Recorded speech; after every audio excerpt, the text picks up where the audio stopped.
Wewe kama unataka kumuua Manyu, kuwa na akili zako timamu. Mambo. Hii ndio njia rahisi.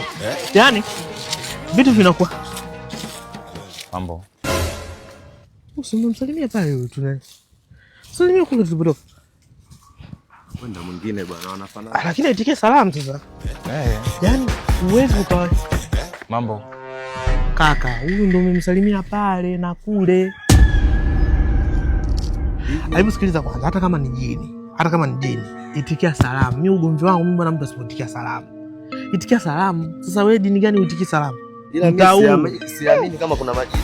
Yaani basi kona zote. Jini. Wewe ndio. Wewe unataka ulie.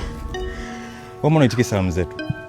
Sawa wewe jini, labda mzetu na mshenzi zako. Lakini itikia salamu. Tumekukosea nini sasa? Kwa tumechoka bwana. Wewe kila masaa wewe unatokeza tu chwa unaona sifa unataka mambo mbongo. Akijibu kina dharau. Kwanza wewe hautishi kwanza mradi ulijue hilo kwanza.